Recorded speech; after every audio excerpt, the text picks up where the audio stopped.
കണ്ണുള്ളപ്പോൾ കണ്ണിന്റെ വില അറിയത്തില്ല എന്ന് പറഞ്ഞ പോലെ തന്നെയാണ് മുടിയുള്ളപ്പോൾ മുടിയുടെ വില അറിയത്തില്ല. ഏകദേശം 30 വയസ്സിന് താഴേക്ക് നമ്മൾ മുടി അധികം കെയർ ചെയ്യാറില്ല. 30 വയസ്സിന് മേളിലേക്ക് മുടി കൊഴിയാൻ തുടങ്ങി കഴിയുമ്പോഴാണ് എത്രത്തോളം ഇമ്പോർട്ടന്റ് ആണ് മുടി നമ്മുടെ ദേഹത്ത് എന്ന് നമുക്ക് മനസ്സിലാകുന്നത്. അപ്പോൾ ഞാനും ചെയ്തു PRP. എനിക്ക് നല്ല റിസൾട്ട് ഉണ്ടായി. ഇതായിരുന്നു 2 മാസം മുമ്പ് എന്റെ ഹെയറിന്റെ കണ്ടീഷൻ. ഫുള്ള് എന്ന് പറയുന്നത് ഒന്ന് ടോർച്ച് അടിച്ച് നോക്കി കഴിഞ്ഞാൽ തലയ്ക്കകം മുഴുവൻ കാണാം. ബ്ലഡ് എടുക്കുകയാണ്. ബ്ലഡ് എടുക്കുന്നത് കാണിച്ചിട്ടില്ല. അതൊരു സെൻട്രിഫ്യൂഗിലിട്ട് റൊട്ടേറ്റ് ചെയ്യും. റൊട്ടേറ്റ് ചെയ്ത് പ്ലാസ്മ സെപ്പറേറ്റ് ചെയ്യും. ഒരു 20 മിനിറ്റ് നേരത്തെ പ്രോസസ്സാണ്. തലയിൽ കുത്തി വെച്ചിട്ടുണ്ടായിരുന്നു.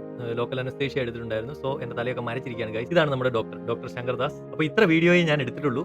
കാരണം കുത്തിവെക്കുന്ന വീഡിയോ ബ്ലഡ് ഒക്കെ കാണിച്ചു കഴിഞ്ഞാൽ ഇൻസ്റ്റാഗ്രാമിലും യൂട്യൂബിലും ഒക്കെ ബാൻ ചെയ്യാനുള്ള ചാൻസ് ഉണ്ട്. ഇതാണ് ഇപ്പോഴത്തെ എന്റെ മുടിയുടെ കണ്ടീഷൻ. നിങ്ങൾക്ക് കണ്ടു കഴിഞ്ഞാൽ തന്നെ മനസ്സിലാവും എന്ന് വിചാരിക്കുന്നു. കുറേയൊക്കെ ഗ്രോത്ത് ആയിട്ടുണ്ട്. ബേബി ഹെയർസ് ഒക്കെ ഇവിടെ വന്നിട്ടുണ്ട്. PRP ചെയ്യാൻ ആഗ്രഹമുള്ള കോട്ടയത്ത് അടുത്തുള്ള ആളുകളൊക്കെ ഉണ്ടെങ്കിൽ ഭാരത് ഹോസ്പിറ്റലുമായി ബന്ധപ്പെടൂ. ഭാരത് ഹോസ്പിറ്റലിലെ ഡോക്ടർ ശങ്കർദാസ് PRP സ്പെഷ്യലിസ്റ്റ് ആണ്, സർജനാണ്. ഒരു ഹോസ്പിറ്റലിൽ ചെയ്യുന്നതും ക്ലിനിക്കിൽ ചെയ്യുന്നതുമായിട്ടുള്ള ഡിഫറൻസസ് ഉണ്ട്. കാരണം എന്തെങ്കിലും എമർജൻസീസ് വന്നു കഴിഞ്ഞാൽ ഹോസ്പിറ്റൽസിന് അത് കവർ ചെയ്യാൻ പറ്റും. PRP യെ കുറിച്ചുള്ള കൂടുതൽ വിവരങ്ങൾ ഞാൻ എന്റെ യൂട്യൂബ് വീഡിയോയിൽ ആഡ് ചെയ്തിട്ടുണ്ട്.